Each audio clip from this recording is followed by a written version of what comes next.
Caro telespectador, seja bem-vindo ao programa Opinião Feminino desta quinta-feira, num dia em que vamos falar da descoberta de uma vala comum na província de Nampula. Vamos também falar das suspeitas em torno da antiga ministra do Trabalho e atual embaixadora de Moçambique em Angola.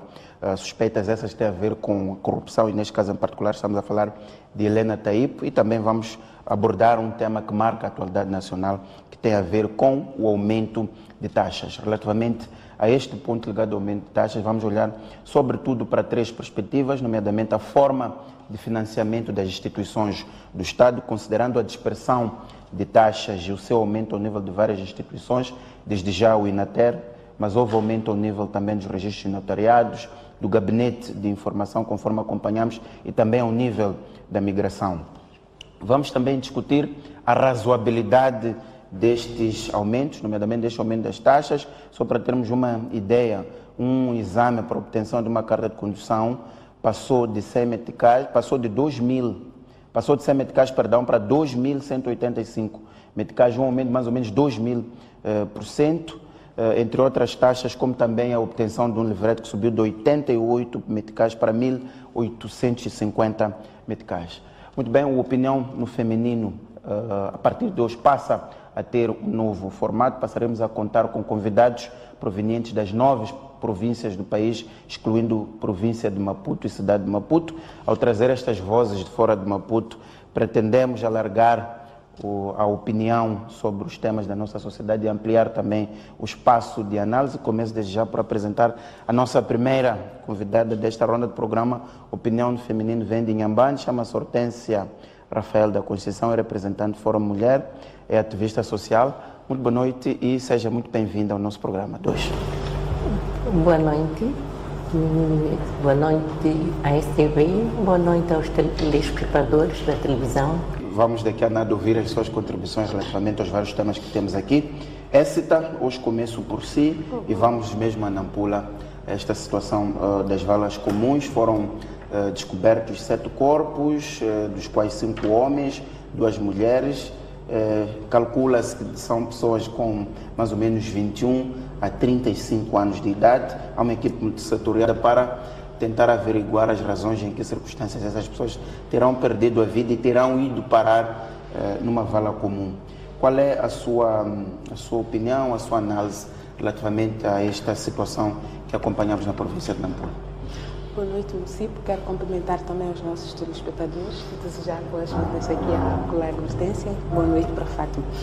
Bom, município, de fato, esta notícia da descoberta dos corpos surpreendeu-me pela negativa, claro, porque de alguns tempos para cá nós já não ouvíamos falar destes incidentes.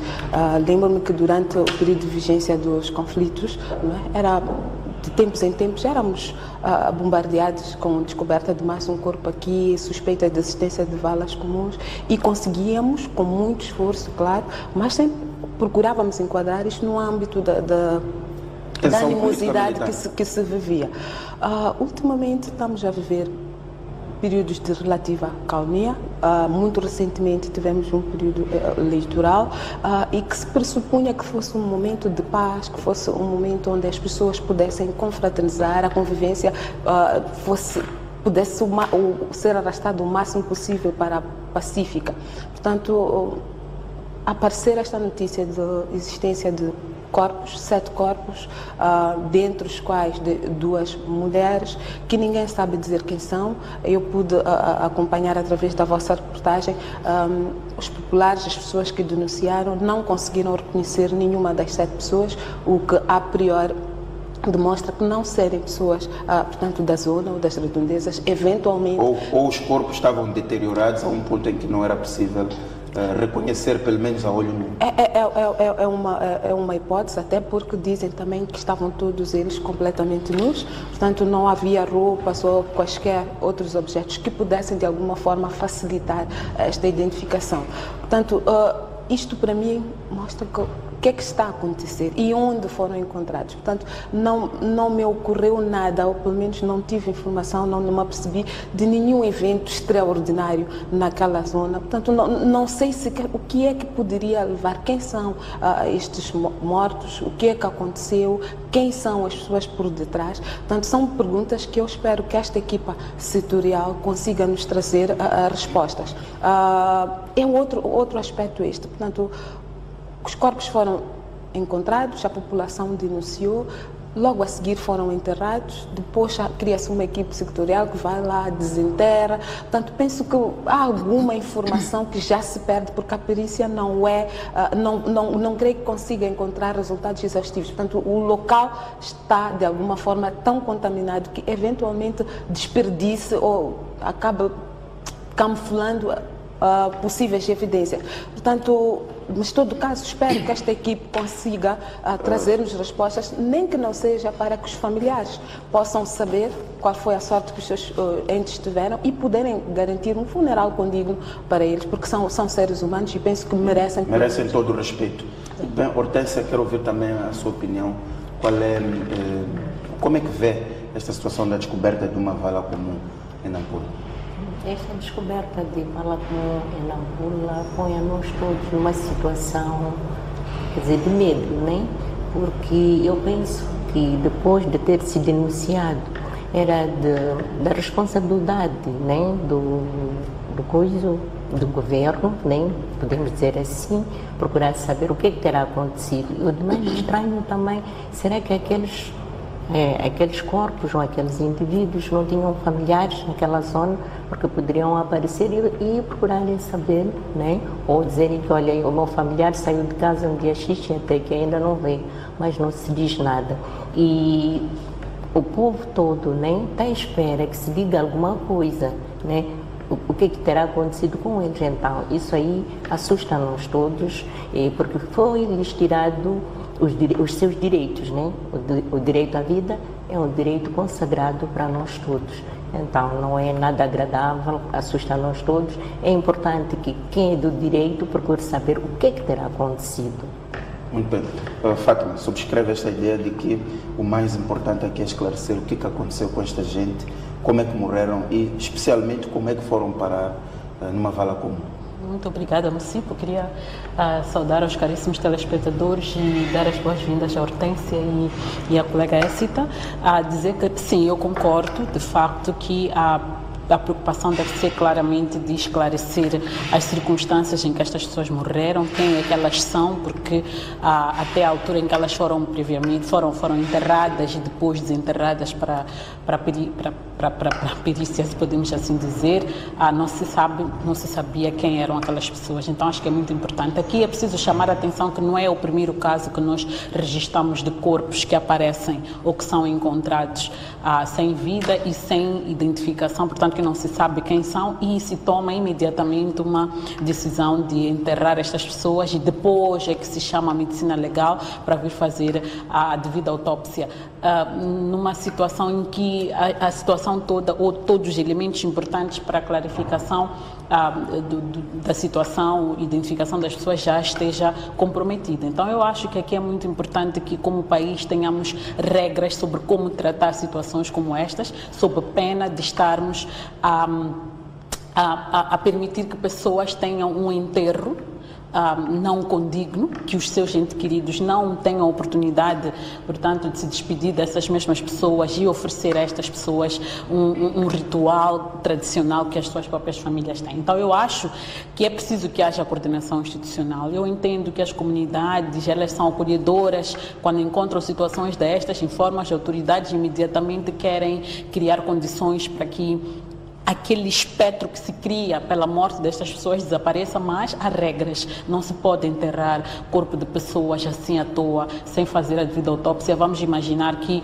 nós já tivemos situações de dos esquadrões de morte. Quem sabe se são os esquadrões de morte que estão a regressar. Temos a situação de Cabo Delgado, quem sabe se não é uma extensão dessa situação de Cabo Delgado. Tivemos um processo eleitoral recém-terminado com bastante polêmica, bastantes ameaças contra pessoas e na província de Nampula muito particularmente, e nós não sabemos se há algum desaparecido. Portanto, não temos como verificar quem é dentre aquelas pessoas, se é alguém que tenha se envolvido numa circunstância. Então é preciso garantir que quando situações destas acontecem, as autoridades, quando são informadas, elas imediatamente tomam medidas no sentido de chamar as pessoas ou agentes competentes para fazer o trabalho devido antes de correr para inteirar, para não de investigação. Muito bem, vamos então ao nosso tema sobre as taxas. Écita, vou assim, acompanhamos a intervenção da vice-ministra dos Transportes e Comunicações sobre estes aumentos ao nível do INATER. Queria ouvir primeiro a sua opinião relativamente às palavras da ministra. Só para termos uma ideia, aquilo que ela disse é que carta de condução não é como bilhete de identidade. O bilhete de identidade é obrigatório, qualquer pessoa tem que ter o seu bilhete de identidade. A carta de condução é conforme as condições que eu tenho, que vou tirar ou não a carta de condução. São as palavras da vice-ministra. E hoje não é possível, a INATER não consegue sobreviver, não consegue fazer este trabalho da melhor maneira possível, porque ele é que tem, portanto, o INATER é que tem que pagar. Olhamos para essas palavras, mas no contexto da dispersão das taxas que nós temos no país, que temos estado a acompanhar os seus aumentos quase que em simultâneo, olhamos também para a razoabilidade dos aumentos e, sobretudo, o que estamos a pagar? Estamos a pagar um preço pela prestação de serviço, pois estamos a pagar uma taxa complementar às receitas que depois garantam que o Estado possa fazer o seu serviço ao cidadão. Comecemos pelas palavras da vice-ministra. Bom, município, eu ia resumir tudo isto que a vice-ministra disse, toda a intenção do governo, portanto não queria até pessoalizar na pessoa da vice-ministra, mas diria toda esta intenção do governo, ia resumir com uma simples palavra: problema de comunicação. Eventualmente existe alguma racionalidade, eventualmente existe algum propósito, mas a maneira como este aumento foi comunicado, não é? A percepção que deixou não foi a mais correta. O que quer dizer? Quer dizer que a vice-ministra comunicou mal?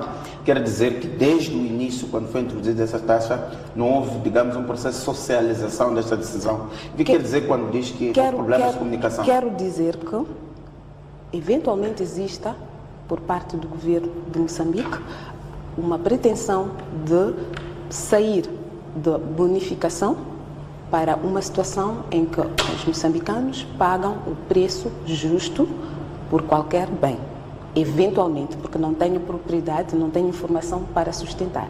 Então, existindo esta pretensão, e esta minha dedução surge do fato de, como o município disse, e bem, ultimamente temos estado a constatar o aumento de várias taxas, tanto de forma isolada, tanto sectorial. O governo tem estado a anunciar aumento de preços. Sendo um propósito, havendo um objetivo, penso eu que era possível coordenar-se toda esta ação e haver uma estratégia igualmente coordenada de comunicação. Primeiro.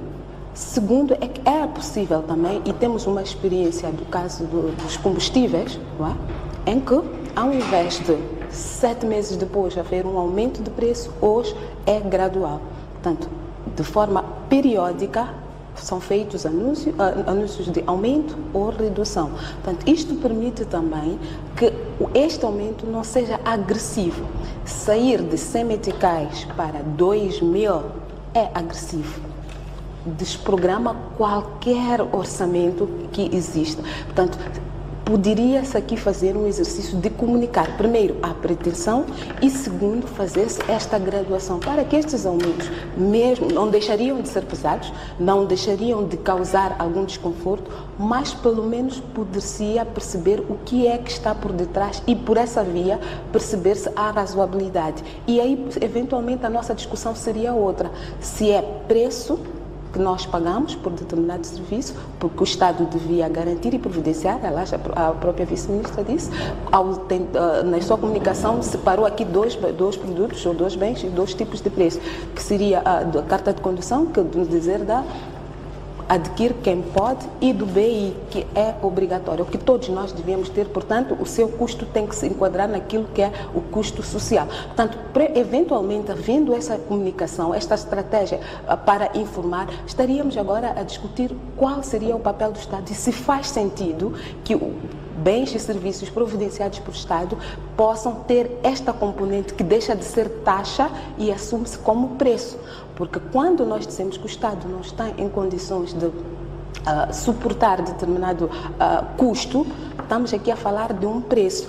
Quando o que nós percebemos é que estes, não vão ser 100% grátis, então há uma comparticipação do cidadão, mas há também aquela componente que é garantida pelo Estado. Portanto, eu penso que, acima de tudo, aqui temos um problema de comunicação. Comunicação e articulação institucional. Não havendo esta comunicação, ou ela não sendo efetiva, o ruído é tão grande que fechamos-nos para toda outra racionalidade que possa existir. Esse é outro ponto. O que significa, no seu entendimento, o que se pode depreender desta dispersão de taxas e destes aumentos dispersos e sem uma comunicação estruturada de todos esses aumentos?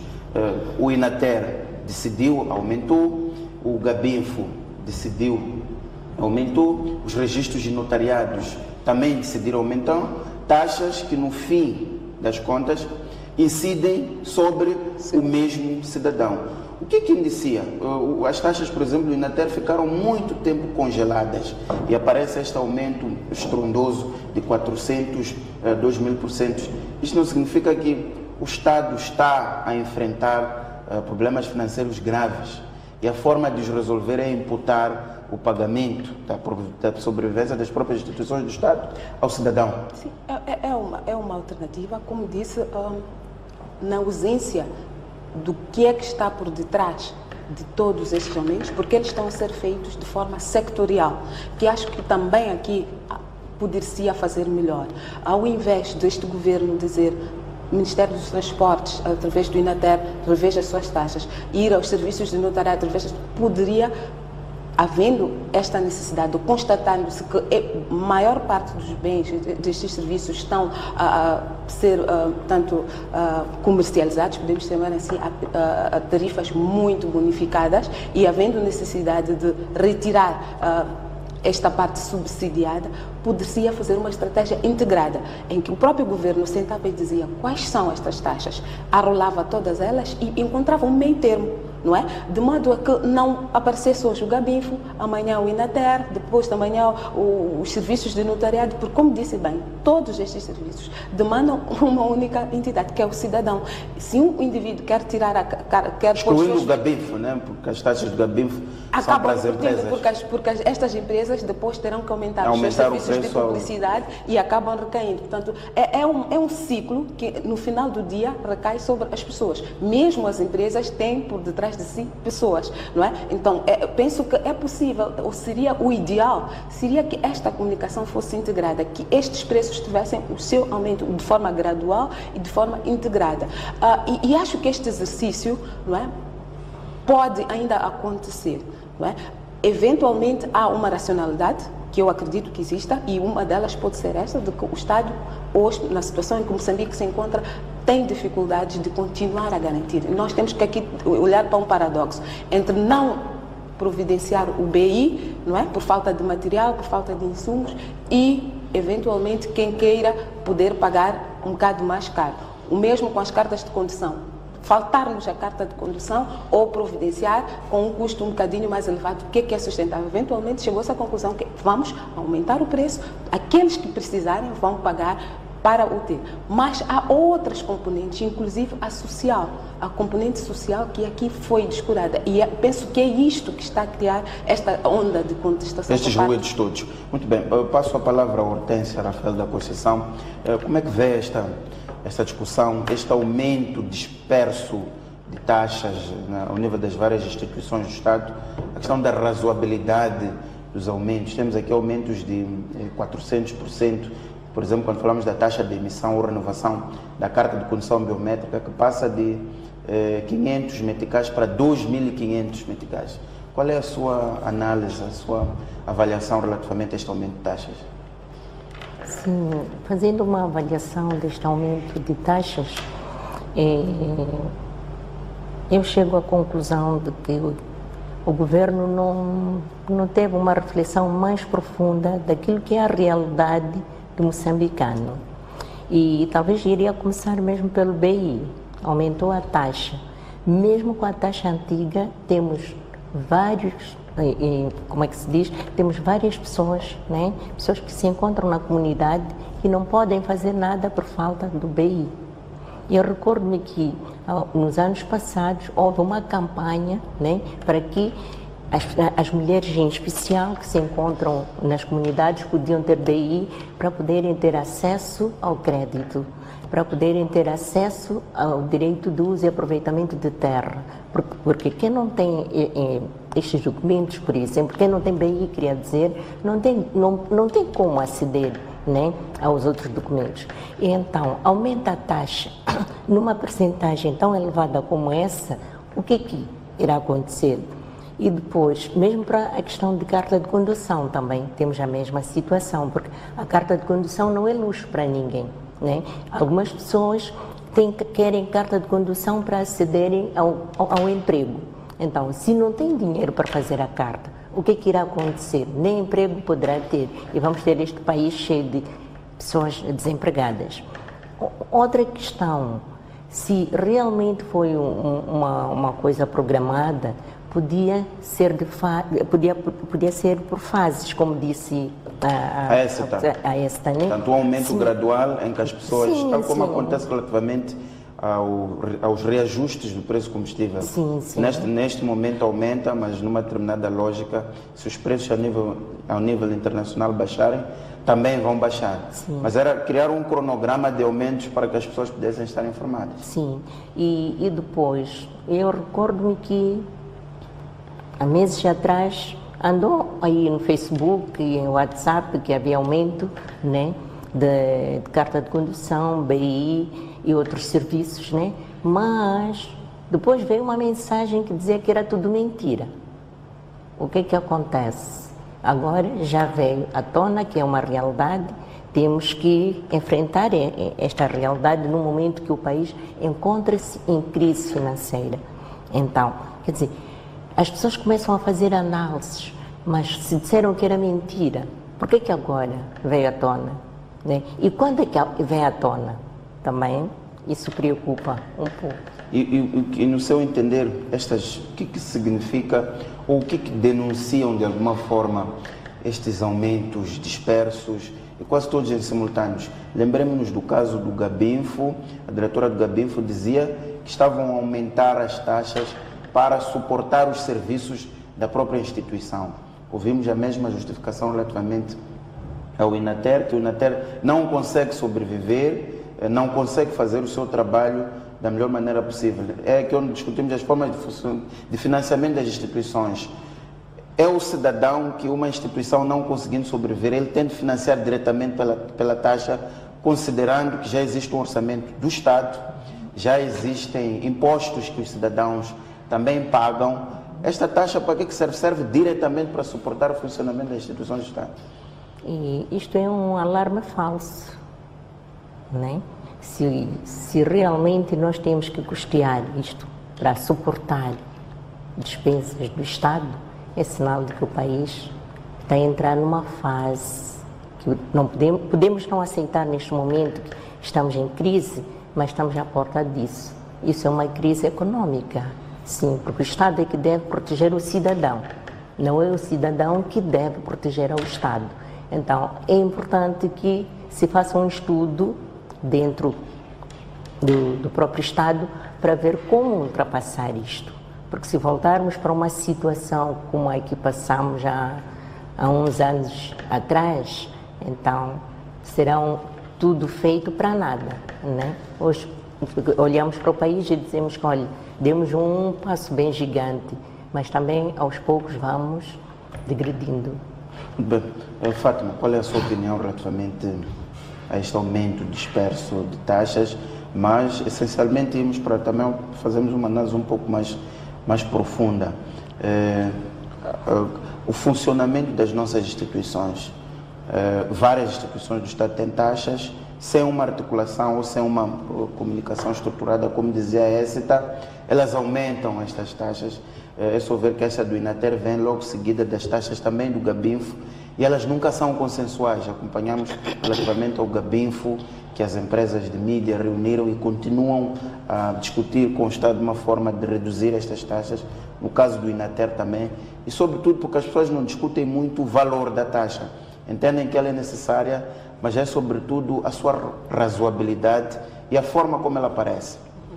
Sim, as pessoas estão certas e eu também sou da mesma opinião, que o problema não é aumentar ou atualizar as taxas, que eu até acho que o governo moçambicano deveria vir primeiro e nos explicar porque é que ficamos tantos anos sem mexer as taxas.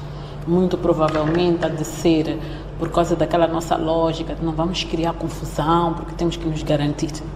No poder, ainda estávamos bem até algum tempo atrás, e o cinto começou a apertar desde 2016, 2015, 2016, por causa da descoberta das dívidas ocultas, e o Estado não tem recursos, vai buscar aonde? E é preciso lembrar que muitas empresas encerraram as suas portas, significando que já não há imposto que o Estado recolhe destas empresas, já não há imposto que o Estado recolhe dos funcionários dessas mesmas empresas. Então é preciso buscar formas alternativas. Então a alternativa que se viu, e pela leitura que eu faço, é de ir mexer nas taxas, que no final do dia acabam sendo as receitas consignadas que se prevêem, portanto, ao nível do orçamento do Estado, portanto, que é uma fonte de financiamento. Destas taxas estamos a pagar pela crise. Sim, mas deixa-me só ainda fazer a narrativa sobre isso e chegamos à discussão sobre a crise ela própria. E o ponto aqui, para mim, essencial é porque que nós ficamos tanto tempo sem aumentar as taxas e depois o fazemos de uma forma bastante violenta e não fizemos de forma gradual. E o mais importante ainda é qual é a base para estipularmos os valores que estamos a estipular. A vice-ministra dos Transportes e Comunicações mencionou que o valor ou o custo da carta de condução não condiz com o valor atual da taxa que é paga pelos cidadãos ou pelos utentes ou as pessoas que buscam as cartas de condução.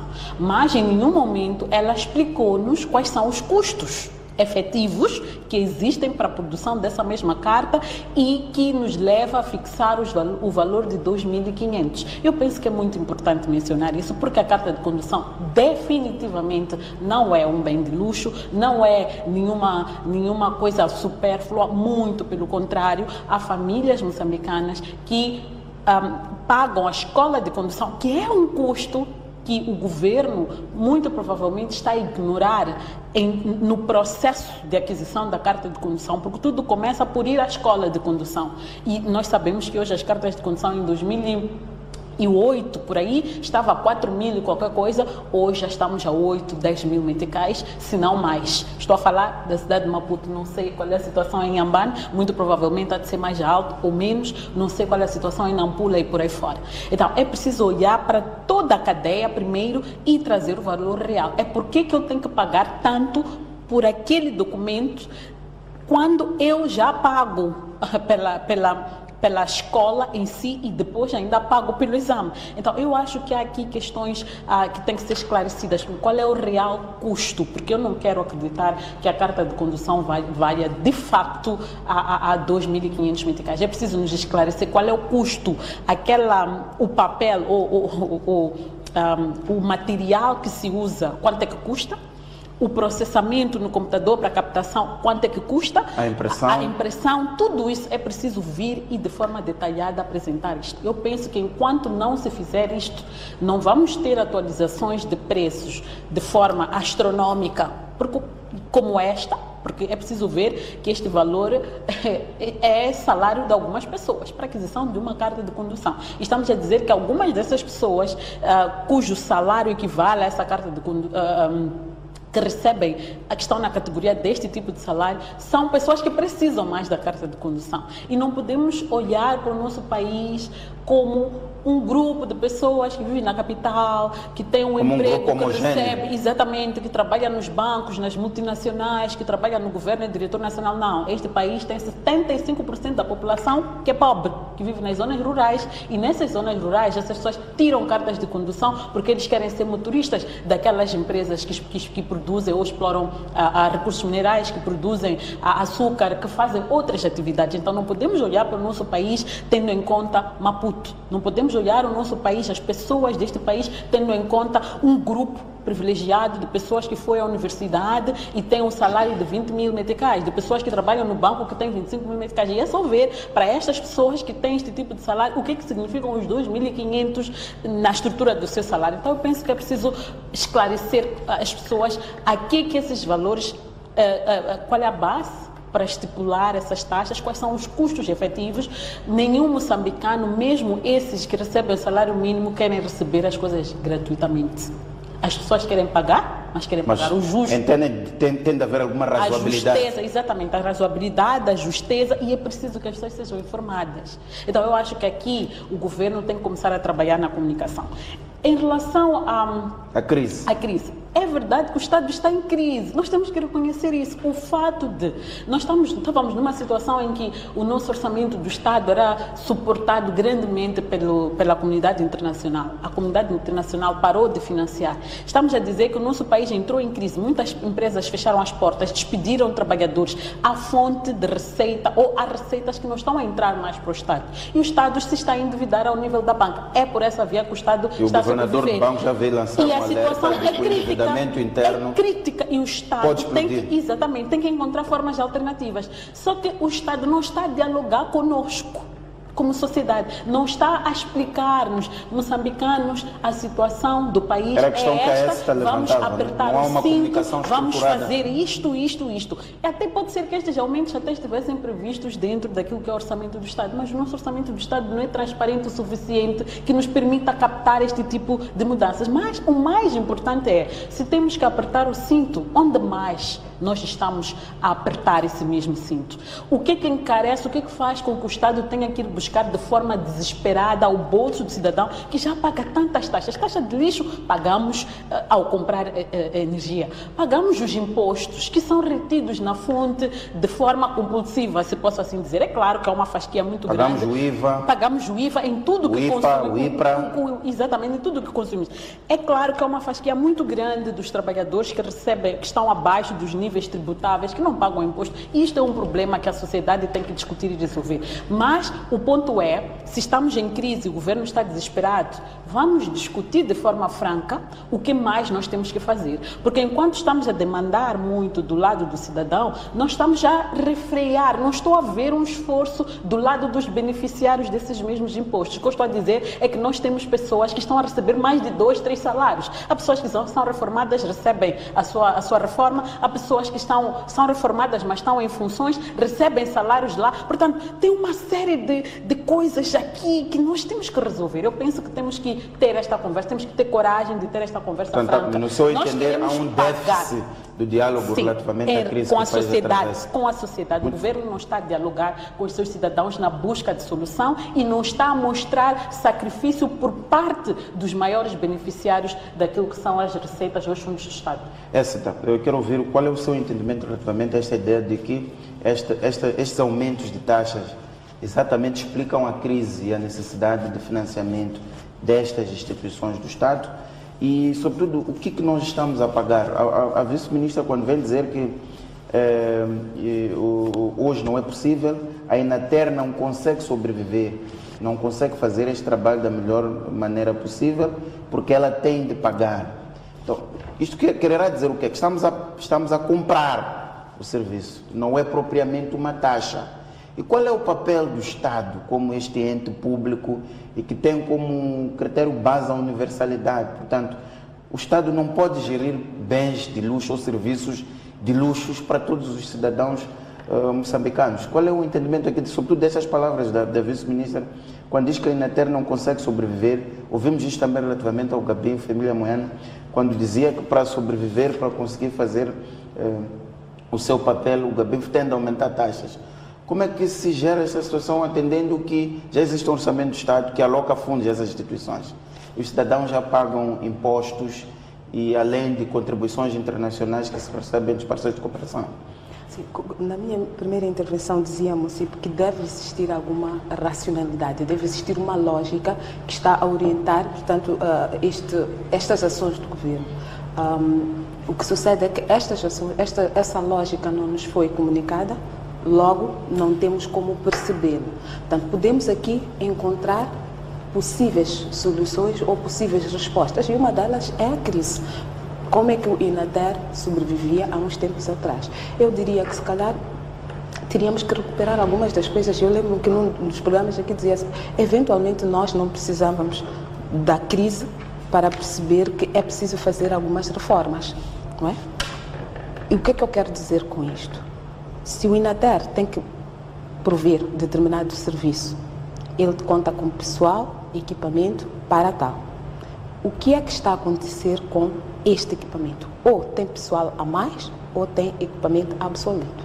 É preciso primeiro olhar e redimensionar. Portanto, o Estado moçambicano em algum momento cresceu tanto, e hoje nós temos pessoas que estão integradas numa determinada estrutura que eventualmente não são pagas pelos serviços ou porque não existem serviços. Penso que é um bocado esta lógica que nos foi dada a saber pela vice-ministra dos Transportes, quando ela diz que o INATER não está a conseguir sobreviver. Como é que conseguiu em todos estes anos até esta parte produzir as cartas? Como é que conseguiu? Ou era subsidiada, que é o mais lógico, levava dinheiro de outras organizações ou entidades, podem ser a nível do mesmo Ministério ou fora, as subvenções que recebe do Estado, mas nunca com base no serviço que presta. Olha, o desafio é, estas todas as unidades, e falo do INATER como podemos falar de qualquer outra, são tratadas como simples unidades ou são geridas comercialmente? Começa aí. Se quisermos tratar como simples unidades, há uma conversa muito séria que temos que ter. E a primeira, penso que não vai passar longe de, ok, vamos redimensionar. Vamos pegar todo o aparelho do Estado e dizer quantas pessoas são e depois, por outro lado, dizer quantas são necessárias. Portanto, eficiência e eficácia. Paradoxalmente, podemos fazer este exercício e dizer não tratamos como unidades comerciais, então há aqui um exercício de ir buscar dinheiro em algum lugar. O que sucede é que hoje parece que já não temos unidades que podem subvencionar outras. Portanto, de forma resumida e simples, estamos a dizer que não temos onde ir buscar dinheiro. E aqui, se calhar, uma correção com o que a Hortência disse quando falava do BI. O que eu pude perceber é que o BI, não é? E começa aí a lógica da interpretação do governo, é que o BI não aumentou. Por quê? Porque subentende-se, portanto, todo o argumento que foi avançado pela Hortência é válido, e subentende-se que o cidadão moçambicano precisa ter este BI. Então, há um esforço que se admite elevado, mas ele tem que ser feito porque, obtendo este documento, ele pode fazer muitas outras coisas. Portanto, o serviço social aqui é respeitado e é protegido ao cidadão. Mas, paradoxalmente, este mesmo serviço social é questionado quando se trata da carta de condução. Também quero subscrever o que a Fátima disse. E aqui, que sim, há moçambicanos, 75% dos moçambicanos que usam a carta de condução como serviço. Eu até diria mais. Quando a Fátima isola, portanto, Maputo, dizia, ok, aqui em Maputo temos eventualmente casais que os dois trabalham, que é uma realidade diferente de algum tempo atrás, onde se calhar o papel da mulher era ficar em casa, então podia ir buscar os filhos trazer. Hoje não é luxo nenhum que esta família, porque os dois trabalham, não tem como parar as duas para ir buscar o filho. Contratem um motorista, não é? Precisa de uma carta para fazer isto. Então, não quero aqui trazer os serviços profissionais, porque é lógico, quem tira uma carta profissional é porque está a olhar para aquela carta como uma fonte de rendimento e de emprego e empregabilidade. Portanto, há vários fatores aqui que não estão a casar com esta medida. Por isso é que eu digo que, mais do que questionar a própria medida, se calhar fosse útil trazer toda a panóplia que leva a esta decisão e comunicar-se de forma integrada. Porque hoje foi o INATER, Mas se efetivamente for um problema de crise, As acredito que há outras vão instituições que aumentar. estão neste momento a fazer os seus Alguns elementos estudos. que a Fátima levantava, esta ideia de que se o governo, na pessoa da vice-ministra, vem dizer que o Inater não consegue sobreviver, não consegue fazer o seu trabalho, era importante que trouxesse de forma muito clara quais são os custos para a produção de uma carta e fazer os cidadãos chegarem à conclusão de que, de facto, produzir uma carta custa o valor X e o cidadão ou o utente do serviço tem exatamente pagar aquele valor, que é um exercício que também não está muito claro nesta comunicação. Não tivemos este exercício, por um lado, como também parece-nos que a ideia é quem quiser tem que se preparar e tem que suplantar. Portanto, como disse na primeira intervenção, estamos aqui parece-me que estamos numa situação em que vocês têm que escolher entre continuarmos a produzir a carta ou deixarmos de produzir a carta. Então, se tivermos que continuar a produzir a carta, tem que ser a este custo. Numa situação em que não há alternativa a essa tal. O Estado é o único produtor de cartas de condução. Exatamente. É só aquele caminho para o cidadão poder ter acesso. Por isso é que eu dizia que é importante aqui perceber quais são as dinâmicas por detrás, porque neste momento pode ser que outros serviços estejam a passar pela mesma reflexão. Podemos até dizer... eventualmente seja uma realidade em outras paragens, mas aqui em Moçambique nós ficamos muito tempo com alguns destes serviços subsidiados, com um preço mesmo social. Então, não se nega que este aumento, se calhar, aconteça, mas é uma gradualidade. Tem de haver alguma razoabilidade. Tinha que ser, pelo menos, informada. Até porque, atendendo à inflação e os aumentos salariais, esses por si já não seguem a mesma regra que se usa para o aumento das taxas. Hortência, o outro ângulo de análise é a gestão, como de alguma forma já levantava a ESTA, dessas instituições que aumentam estas taxas. No caso do Inater, foi acusada uma antiga diretora do Inater, Ana Demande, que tinha tomado uma decisão de aumentar subsídios e um conjunto de regalias, incluindo salários dentro da instituição. Portanto, há um desafio não só de aumentar as taxas, mas também olhar para as gorduras da própria instituição, da eficiência e eficácia, como levantava a ESTA, dessas mesmas instituições, para que a taxa também seja moralmente aceite pelos cidadãos. Assim, assim, eu penso que há uma série de coisas. Esta falta também de diálogo, de conversa que o próprio governo não tem para com o cidadão, porque mesmo esta questão de aumento de salários, né, esses subsídios gordos que nós acompanhamos por aí para com os trabalhadores da Inater, não sabemos se realmente isso aconteceu, se não aconteceu. Tendo acontecido, é uma das causas que faz com que hoje em dia já não se consiga suportar aquilo que são as despesas da instituição. E como dizia a coisa esta aqui, pronto, temos esta questão, ou a instituição continua a produzir cartas, ou então ficamos sem cartas, né? Fica sem esse produzir. Produzindo, temos que pagar a taxa. Não produzindo significa não haverem mais cartas de condução. Isso aí seria uma derrota muito grande para o próprio governo, né? Estamos neste país que, dia após dia, a densidade populacional vai aumentando. E como é que irão se arranjar estas pessoas sem ter a carta de condução? Será que vão conduzir só prontos de qualquer maneira? Também não é nada certo. E se estão a tentar criar um equilíbrio entre os subsídios e as despesas desta maneira, também não é nada correto, porque não será o cidadão a suprir as necessidades da instituição. Então, é importante realmente que seja de forma faseada e, além disso, também que venham explicar quais são as despesas que temos, né?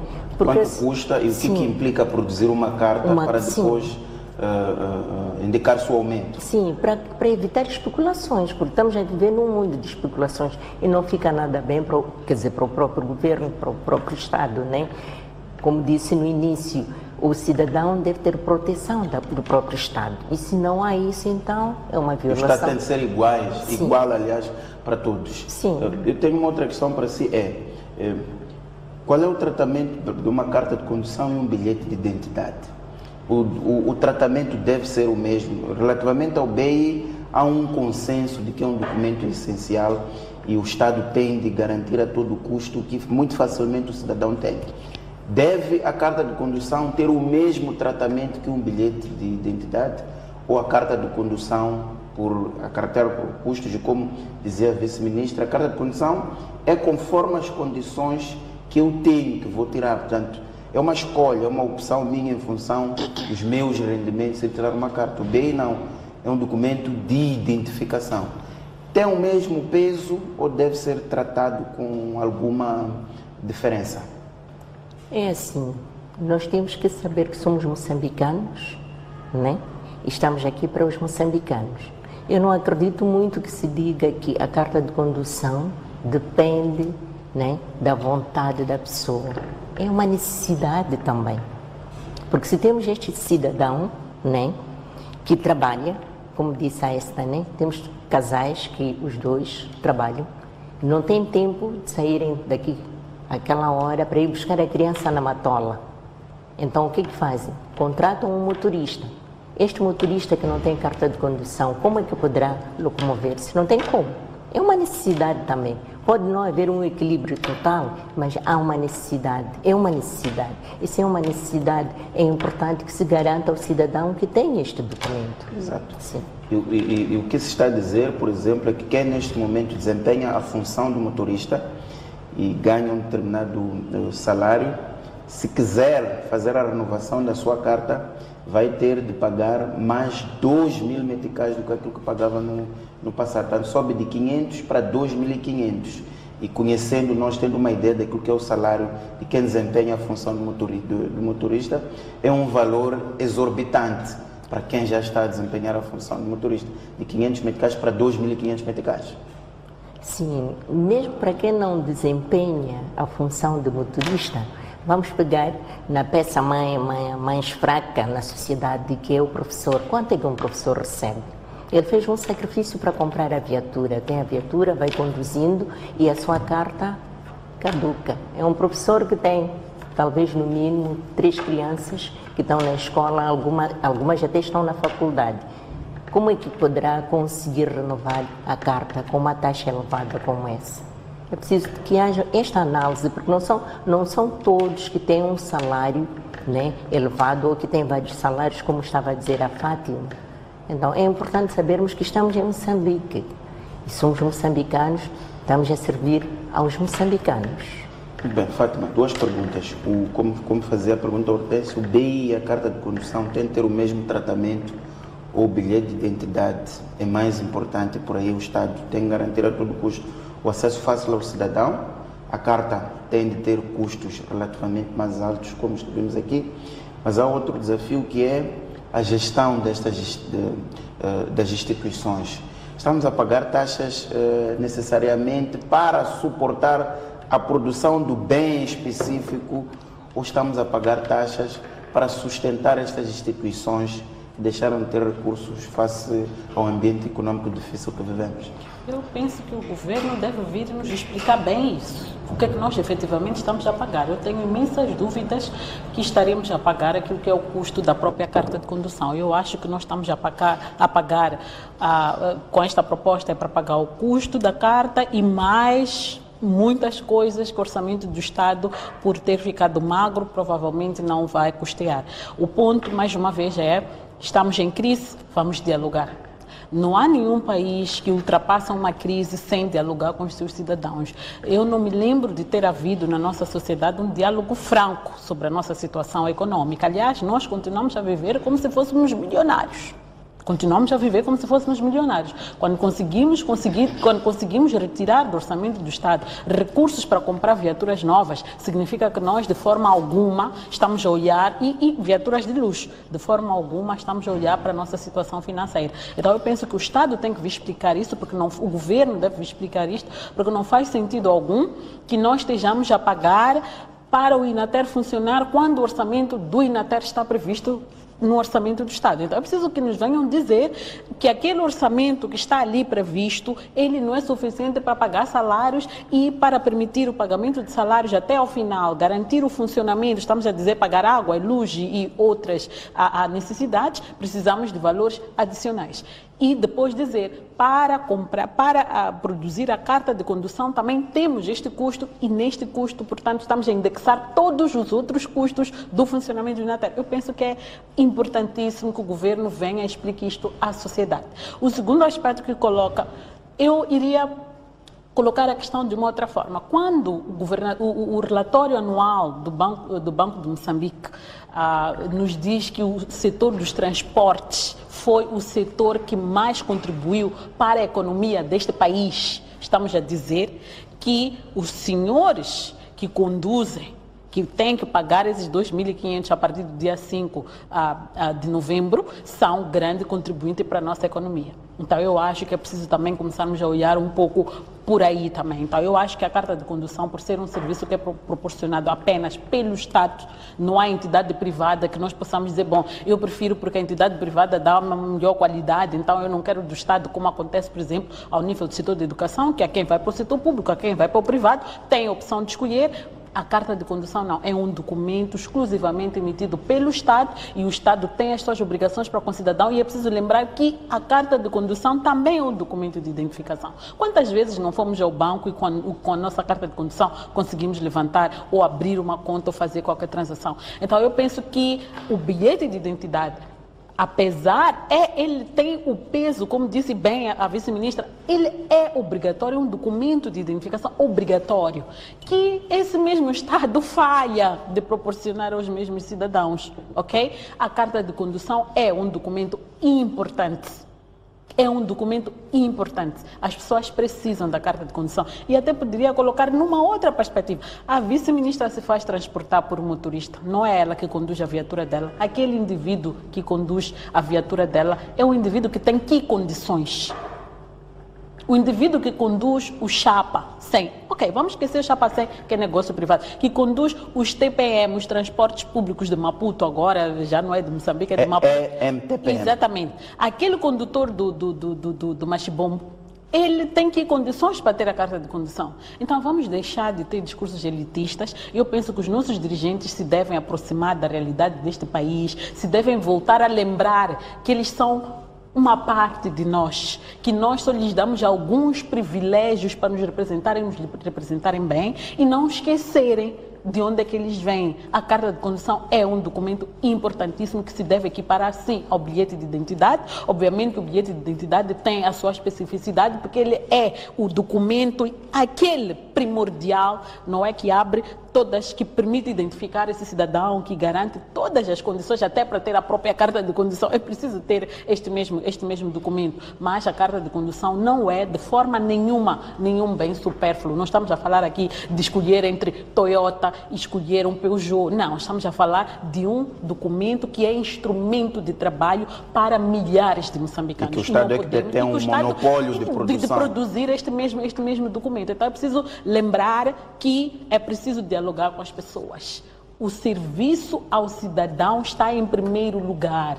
O Estado não está, o governo não está a funcionar para o Estado servir aos dirigentes e ex-dirigentes, é para servir a sociedade. Então, se há problemas, há crise, precisamos de dinheiro, vamos sentar e remover tudo aquilo que está mal. Um deputado, um ministro que é reformado, que é deputado e é ex-ministro, não sei o quê, recebe quantos salários? Já recebe lá na Assembleia da República, já recebe da reforma, recebe não sei o quê, do antigo ministro. Desculpem, nós não estamos aqui para pagar essas coisas todas. Vamos sentar e resolver os nossos problemas. Até porque ficamos com pouco tempo e vamos ao nosso último tema, que é esta acusação pelo Ministério Público à antiga governadora da província de Sofala e também a antiga ministra do Trabalho, Helena Taipo, atualmente embaixadora de Moçambique em Angola. De acordo com a acusação do Ministério Público, ela é suspeita de ter desviado cerca de 100 milhões de meticais do Instituto Nacional de Segurança Social. Terá, se for verdade, que o Ministério Público coloca aqui, recebido altas somas de dinheiro de várias empresas que ganharam concursos no INSS e também terá duplicado as ajudas de custo para viagens dentro e fora do país. Écita, qual é a sua análise? Como é que leu este texto, com vários detalhes, com o nome das empresas, com o ano, e um dado importante é que as transferências eram feitas para contas diretas da antiga ministra? O que a juventude usa muito agora, né? Que é fiquei fraca. É exatamente como eu fiquei quando pude ter os detalhes, porque há alguns que não fazem sentido, especialmente tratando-se de dinheiro ilícito, de transações ilícitas que podem ser rastreadas, que havendo qualquer suspeita pode-se ir ao banco e procurar ver quais são as entradas, quais são as saídas, serem feitas diretamente para a conta de um servidor público. Portanto, há aqui riqueza de detalhe na notícia. Parece que o Ministério Público fez um trabalho exaustivo e se chegar-se, ou quando chegar à fase do contraditório, se calhar aí é que vai ser interessante ouvir, não é? O que é que a atual embaixadora de Moçambique em Angola tem a dizer em sua defesa, porque há muitos detalhes, mas muitos mesmo, que estão lá, precisam apenas de ou confirmar-se ou fazerem-nos cair. Portanto, o que eu diria neste caso é que vamos esperar pelo contraditório, porque efetivamente a doutora Helena Taib terá que se defender, terá mesmo que provar, não é, da sua inocência e continuar a fazer para que muitos, eu inclusa, continuemos a olhar para ela com muita admiração e olhar para ela como aquela Maria Helena Taib, aquela imagem que ela construiu, a imagem pública, servidora pública, de carisma, de garra, e que muitas das vezes apareceu também a rebelar-se contra estas situações, não é? De desvios, de mau comportamento dos servidores públicos, má prestação de serviço público. Portanto, aqui ela está a ser acusada de algumas das coisas que fizeram parte daquilo que construiu a imagem pública dela. Portanto, eu penso que temos mesmo que esperar pelo contraditório, porque o que o Ministério Público tem a dizer, a base para a acusação, essa é pública e, reitero, é rica em detalhes, é rica em informação que precisa mesmo de ser trabalhada para o bem ou para o mal.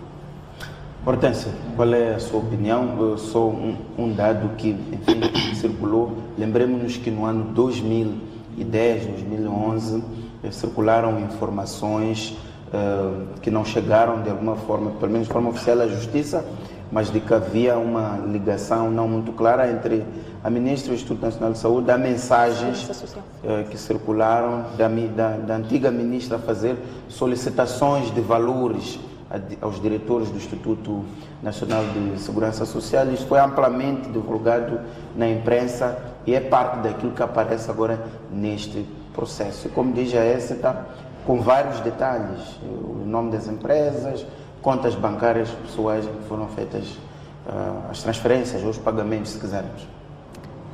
Sim, e fazendo análise disso, eu diria o seguinte: para tecermos considerações valiosas, temos que esperar para ouvirmos, como disse a Écita, né?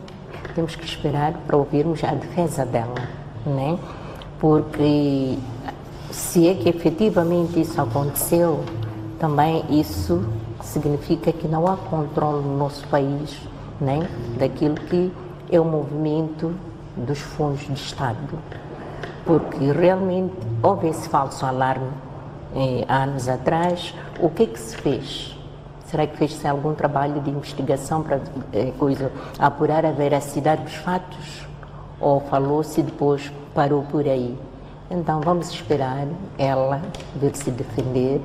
Se efetivamente isso é uma verdade, acho que o Ministério Público, assim como o Tribunal vai tomar a decisão certa. Muito bem. Fátima, prefere também esperar ou tem mais desenvolvimentos relativamente a este caso? Bom, em relação a este caso, a gente vem acompanhando denúncias sobre este caso desde 2010, se fala de situações que aconteceram em 2008, por aí. Ela foi citada em vários artigos jornalísticos, sobretudo ao nível do canal de Moçambique, onde mostravam mensagens trocadas entre a ministra e o antigo diretor-geral do INSS, onde ela pedia dinheiro para fim de semana, pedia depósito de não sei quantos mil meticais na sua conta, etc, etc. E com base nisto, em 2010, o Gabinete Central de Combate à Corrupção incitou uma investigação que penso que esta citação é o culminar desta investigação que foi desenrolada de lá para cá.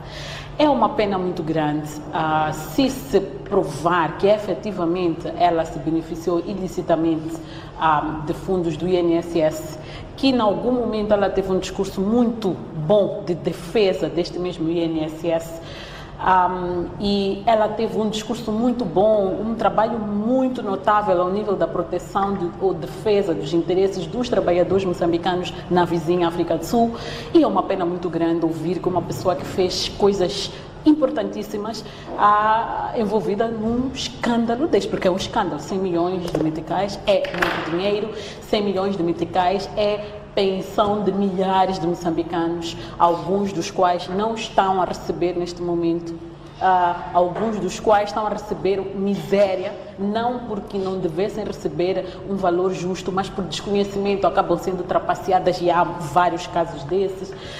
Temos um INSS que acabou sendo um fundo, digamos, azul, que financia coisas que não sabemos, que entra em projetos bastante duvidosos. Tivemos uma empresa que adquiriu aviões por via do INSS, é para isso que o fundo de pensão para a reforma dos moçambicanos serve. Vimos investimentos no setor imobiliário muito mal parados a serem financiados por esses recursos, e é de esperar, obviamente, que o ministro que superintende a área do trabalho trate a segurança social como aquela coisa de ouro, de proteger, porque é o futuro de uma nação, de pessoas que hoje estão a dar a sua energia, a sua vida, para no futuro terem uma reforma, uma velhice, digamos, ditosa, não sofrida. E hoje ouvimos esta situação de que ela está envolvida em corrupção. É bastante triste, e eu fico bastante sentida porque pessoas como a Helena Taib, que foi uma pessoa que inspirou outras mulheres, que mostrou liderança, nos trazer um presente destes é bastante desmotivador, se posso assim dizer. Isto, mais uma vez, me leva a um pensamento, é que mulheres fortes, as mulheres já enfrentam desafios muito grandes de aceitação, de integração no meio profissional, e até elas são mais toleradas que aceites efetivamente, e elas têm o desafio de garantir uma governação íntegra.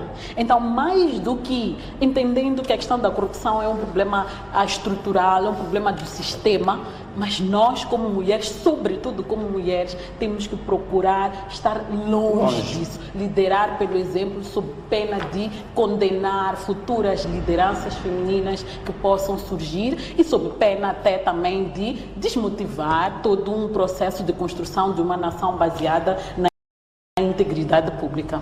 Muito bem, o nosso programa termina por aqui. Agradecer a vossa presença, a sua Fátima Mimbir, a sua Éssita Segaú, que em particular a sua Hortência Rafael, que de Inhambane veio direto aqui para poder participar e dar a sua opinião. Como disse no princípio, caro telespectador, a Opinião Feminina passa a ter um novo formato, pelo menos nas próximas 10 edições, passaremos a contar com convidadas provenientes das 9 províncias do país, incluindo a província de Maputo e Maputo cidade, e o nosso grande objetivo é alargar a opinião sobre os temas como estes que discutimos aqui e ampliar o campo de análise. É por isso que agradeço a si, Hortência, por ter estado aqui hoje conosco. Próxima semana traremos outra convidada. Assim, caro telespectador que nos acompanhou, até a próxima quinta-feira.